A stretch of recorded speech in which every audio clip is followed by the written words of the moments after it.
E o que você vê pra... Então, o Brasil tá numa situação complicada, Bolsa Brasileira caindo, Fundo Imobiliário caindo, o pessoal tá com um pessimismo muito grande, falando, não, que agora não vale a pena investir no Brasil, que vai acabar tudo. O que você vê sobre isso? Porque a Boa. Bolsa indiscutivelmente tá barata, né? Mas será que o fato dela estar barata é uma oportunidade? Qual que é a sua visão? Boa. Tem uma canequinha da geração de dividendos que é justamente isso. Nem tudo que cai é oportunidade, né? E a gente vive num país muito ineficiente e, pô, eu acredito, por exemplo, pegando um intervalo curto de tempo, porque pra você investir no longo prazo, pra você investir em renda variável tem que ser longo prazo. Mas pegando um intervalo curto de tempo, 2025, 2026, que a gente sabe que esse governo vai continuar aí.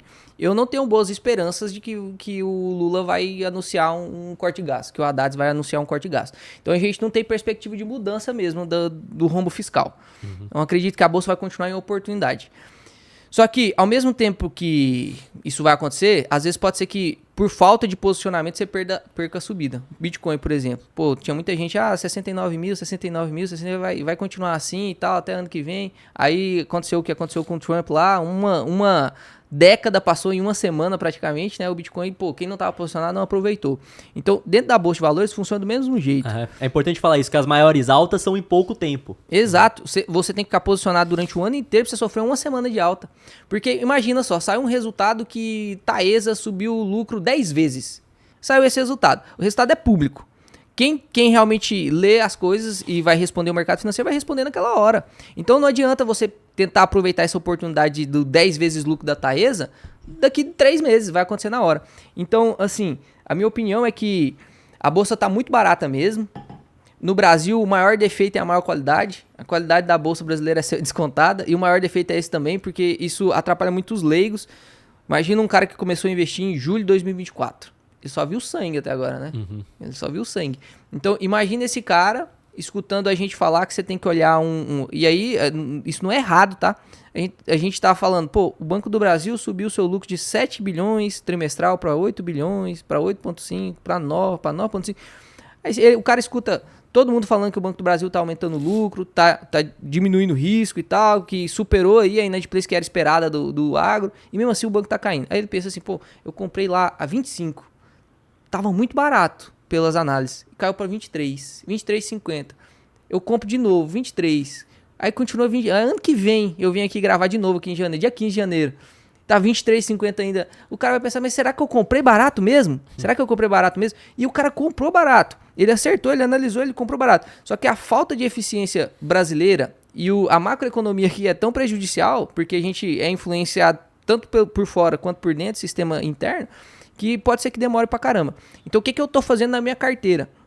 Eu tô aproveitando o máximo, e eu sempre falo pros alunos, vocês têm que trabalhar igual cavalo agora mesmo, pra vocês juntar um monte de dinheiro, porque agora é a hora da colheita. Da plantação. E aí, vai chegar a hora da colheita. Quando vai ser? Não sabemos. Mas se você demorar muito para se posicionar, pode ser que chegue a hora da colheita antes de você perceber e você não vai colher tanto quanto você queria porque você não plantou. Só que a gente, neste momento, é o momento que a gente mais tem que olhar, pelo menos na minha opinião, para fluxo de caixa. Quando a gente está numa crise, o que a gente quer? Pô, eu tô na crise, eu quero comprar Banco do Brasil, o máximo que eu consigo. Então eu vou aumentar o meu trabalho para mim ganhar mais dinheiro, para eu comprar mais Banco do Brasil. Só que eu prefiro que o Banco do Brasil me pague dividendo ou não.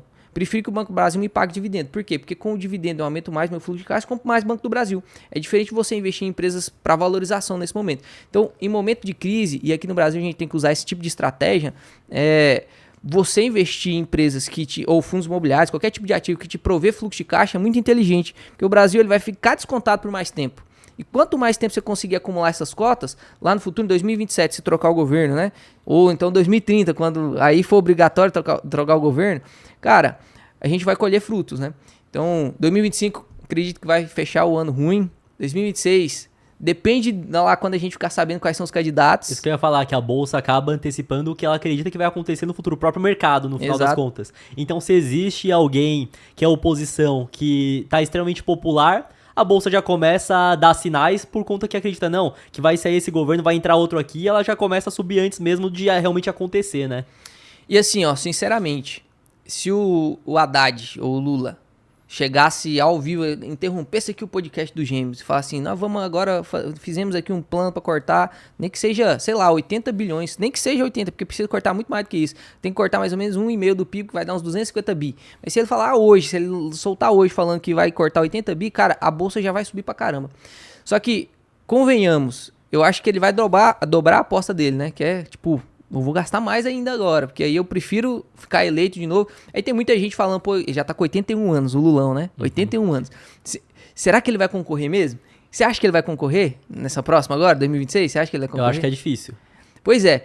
Aí eu não sei como que funciona a cabeça, porque o Lula, ele é bem assim, ele tem um ego muito forte, né? Então, ele veio pra ser o herói, o Messias, né? E aí, chega em 2026, se ele se candidatar e perder, vai encerrar a carreira dele, a biografia dele feio, né? Porque, pô, ele saiu da prisão, se elegeu, salvador da pátria e não ganhou de novo. Podia então, acabar o filme no auge. Isso. Então, assim, a gente tem várias teorias, né? De que realmente a gente tá prestes a trocar o governo. E não é sobre trocar pessoas, né? Porque se trocar pessoas, mas tiver a mesma política de governo, que é gastão, que não quer fazer nada para a economia aí, né? Que é só assistencialismo mesmo, a gente vai continuar com a bolsa do mesmo jeito. Mas tem muita coisa pendendo pra gente trocar realmente aí pra um partido. Se Deus quiser, um partido mais liberal, né? Alguma coisa mais liberal ali, que corte gasto, reforma mesmo. A gente vai ver aí o Brasil... Pô, o Brasil tem tudo pra crescer pra caramba, né, cara? Mas esse dado do Bolsa Família, do número de famílias... Esqueci agora o número de famílias, As famílias, se eu não me engano, são 39 milhões. 39, 40 milhões que recebem esse auxílio. E o Estado acaba fazendo essa narrativa, não, que vai dar mais, que vai gerar mais auxílio. Eu acho que é complicado pra talvez... Não sei se você pensa dessa forma, mas talvez nós estejamos numa bolha de pessoas que acreditam que não vai ser e na verdade vai ser de novo, né? Então não... Então, é difícil demais. Dúvidas, difícil. Por isso que é bom você estar posicionado. Porque se você estiver posicionado, você tá comprando a coisa barata. Se ficar mais barato, você compra mais. Até quanto você acreditar. Porque se você parar de acreditar também, é tudo sobre custo de oportunidade. Mas eu também vejo que o Brasil já passou por momentos piores, então mesmo que seja os próximos 6 anos, um governo que vai lá continua fazendo isso. Se você tem 6 anos ainda pra acumular e depois vem outro governo, enfim, tem corte de gastos, vem alta... Mas aí é difícil tudo, né? Mas aí é difícil a pessoa se manter resiliente, né? Exato. E o principal é que pra ter sucesso investindo no Brasil, você não precisa que o Brasil dê certo. Ele só não pode dar errado, não pode virar uma Venezuela. E eu já vejo também que o Brasil é muito grande para chegar nesse ponto. Então, para empresas resilientes, setores perenes, que registram lucros, você vai comprando, vai acumulando, vai recebendo dividendo, é isso. Óbvio que no meio do caminho, se realmente a economia ficar muito ruim, juro muito alto, tem empresa que depende do juro baixo para conseguir girar, depende também do juro baixo por conta de alavancagem. Então, se ela tem uma dívida pós-fixada muito grande, o juro sobe, aí a dívida fica muito grande, basicamente trabalha só para pagar a dívida.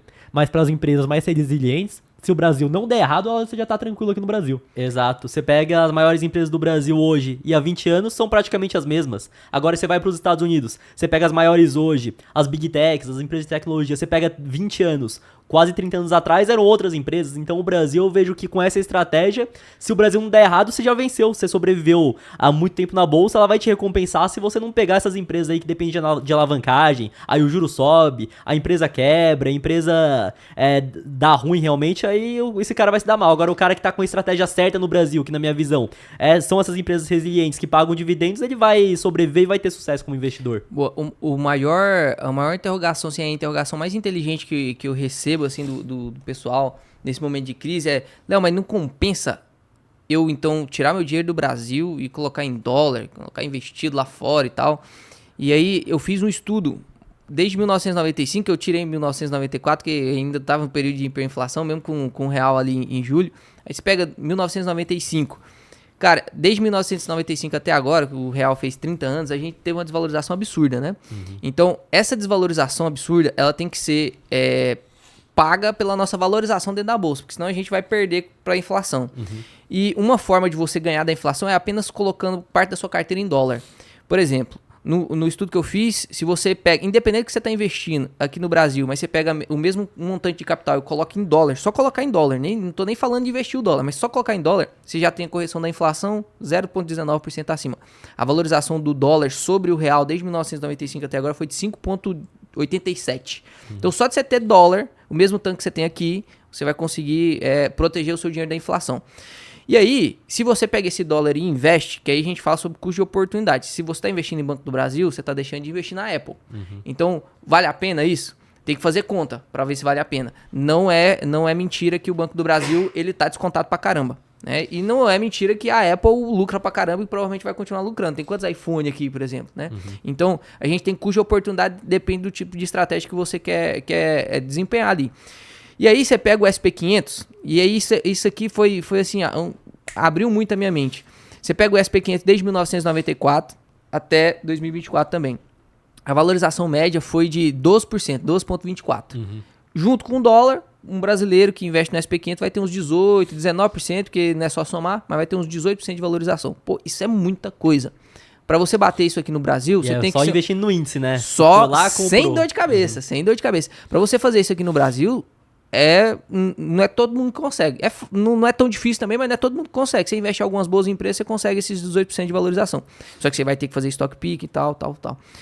Só que aí, você falou das Big Techs. Se a gente pega hoje, tem um ETF que o Itaú abriu, que chama Tech 11, que são as 10 maiores empresas do SP500. Então tem lá Microsoft, tem Apple, tem Alphabet e tal, enfim. Você pega essas 10 e tira essas empresas do índice do SP500, cara, você vê um outro SP500. Que é realmente o serviço endógeno dos Estados Unidos. Então, Banco dos Estados Unidos, Seguros dos Estados Unidos, Empresa de Energia dos Estados Unidos, Empresa de Saneamento dos Estados Unidos. Você tira essas Big Techs dos Estados Unidos, que realmente tem uma bolha sobre elas, né? Valorizou pra caramba, cresceu pra caramba. O SP500 performa mais ou menos na mesma base do Ibov. Então, valoriza lá seus 6, 7% ao ano. Essa é a média de valorização sem as Big Techs. Então, qual que é uma estratégia inteligente e como que a gente olha para o Brasil hoje de maneira eficiente para fazer stock pick? Pô, o Brasil não está tão atrás assim dos Estados Unidos, não. O problema é que a gente não desenvolveu tecnologicamente. E essa valorização que você viu, você comparou a valorização em dólar dos ativos brasileiros ou não? Não. Aí eu peguei só a valorização mesmo. Aí, lógico, eu já estou jogando a valorização do dólar sobre o real. Então, é 7,78% do SP500 sem as Big Techs contra 6, pouco do Ibovespa, tudo em dólar. Ah, entendi. Tudo em dólar. Então, ficou assim, o Ibovespa perdeu um pouquinho. Só ficou que bem próximo tirando as Big Techs, isso, que foram um ponto fora da curva. Você tira a Big Tech, tipo, Nvidia transformou quantos milionários aí, né? Pô, agora nós temos 5 empresas, tudo vale mais de 1 trilhão de equity. Isso aí... puxa mesmo o SP500 para cima. Se a gente pega o SP500 de 2013 para trás, andou de lado 10 anos. De 2013 para frente, aí começou a desempenhar melhor. Sim, tanto que antes disso o Brasil estava andando muito mais que os Estados Unidos. Você pega o Brasil, sei lá, de 2003 até 2010, o dólar tava perdendo valor frente ao real e a bolsa que tava subindo. E os Estados Unidos, o próprio S&P 500 estava de lado naquele momento, né? Então, quem deixa de investir no Brasil pode ter um ciclo de commodity aí, que o real, óbvio que no longo prazo o real acaba perdendo valor frente ao dólar, mas no curto prazo pode acontecer também, né? Exato. E eu vi muito podcast de economista, eu gosto muito de analisar a economia anterior. Então você pega assim, vai ver umas entrevistas, vocês estão em casa, depois vocês pegam assim, tiram um sábado da semana de vocês aí, do mês, e vai abrir uns podcasts de uns economistas, tipo, lá em 2010, 2013, você vai achar alguns, tá? Aí os caras falavam, pô, não vou investir em SP500 não, porque o SP500 tá andando de lá tem muito tempo. É a mesma narrativa que a gente escuta agora no Ibov. Então, assim, é tudo sobre time mesmo. O Howard Marks, ele tem um livro chamado Ciclo de Mercado. Pô, e é literalmente isso. Alguns ciclos demoram mais mesmo. Às vezes vai demorar 8 anos, 10 anos. Você vai entrar na Bolsa Brasileira hoje, você tem que entrar sabendo que ela está descontada, sabendo que você vai colher um prêmio de risco. Só que esse prêmio de risco ele pode demorar o ciclo passar, né? Então, se eu falar para você que vai passar em 2026, tô tentando adivinhar o futuro. Pode ser que acerte, mas não é previsão, né? Então você tem que estar posicionado realmente. Mas você compra bons ativos, no final das contas você já tá recebendo um bom dividendo hoje, porque o ativo tá descontado, você consegue ir acumulando mais ao longo do tempo. Então isso eu vejo como uma grande vantagem. E é por conta do dividendo ser isento de imposto também, que lá fora não é, né? Então você consegue pegar um Banco do Brasil hoje, se eu não me engano, vai pagar mais de 10% em relação ao preço que tá agora, e você vai comprando mais ações. Você pega uma Vale que tá com uma recompra de ações, mais o dividendo também. Então eu vejo que isso é vantajoso, mas não acredito que o mais interessante seja somente investir no Brasil. Mas eu acredito que o Brasil está barato, não quer dizer que amanhã ele vai ficar caro, que ele vai subir, mas é aquilo. Você como investidor tem que diversificar, escolher bons negócios e ter paciência no final das contas. Exato. O Thiago Reis fez uma pesquisa muito interessante. Ele olhou, abriu, fez um gráfico de todas as recompras de ações que estavam acontecendo. Porque lá nos Estados Unidos, recompra de ação é muito mais frequente que aqui no Brasil. Porque lá a empresa ela não paga o dividendo pro Renan. Porque é cobrado, pô. Então, tipo, vou cobrar 30%. É melhor fazer recompra de ação, porque aí o investidor tem mais valorização sobre a cota. E aí ele vai pagar o imposto só quando ele vender. Então tem carrego de imposto sobre imposto e tal que você não tá pagando. É como se tirasse o come cotas. Aqui no Brasil, o dividendo não é taxado.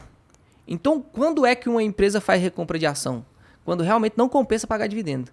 Tá tão barata a ação, mas tão barata a ação que faz mais sentido eu recomprar minha ação, para diluir, aumentar um pouco a posição acionária do acionista. E aí você pega... A gente teve recorde de recompra de ações nesse último ano agora, cara. Auren, Vale, BBSE, tem um monte de empresas recomprando ações. Isso é um bom sinal pra gente. Porque isso mostra o timing que as empresas têm para recomprar, historicamente eu já vi também que era muito bom, então... Exato. E aí é como se fosse um alerta. Tá barato, tá barato. Eu tô preferindo recomprar do que pagar de dividendo. Então tá barato, tá barato. Muita gente que não gosta de recompra de ações porque se tira sua autonomia. Eu queria receber o dividendo para comprar outra ação. Você não vai conseguir receber o dividendo para comprar outra ação porque você tá é como se você estivesse recomprando a mesma ação. Mas isso é um sinal muito grande de desconto mesmo. Até os CEOs das empresas estão vendo que está descontado, né? Então, é um bom sinal aqui no Brasil. Em todas as bolsas que não é taxar dividendos, e a gente vai ver que são poucas, né? O Brasil é uma das últimas aí, por enquanto, porque é muita taxação sobre o PJ, mas a gente consegue ver esse termômetro aí. E para você que quer comprar criptomoedas ou investir no exterior, a parceira aqui do podcast é a Quantifury, corretora internacional 100% taxa zero. E fazendo seu primeiro investimento equivalente a $50, você ainda ganha uma recompensa em Bitcoin. É só escanear o QR Code que tá aqui na tela ou clicar no link da descrição.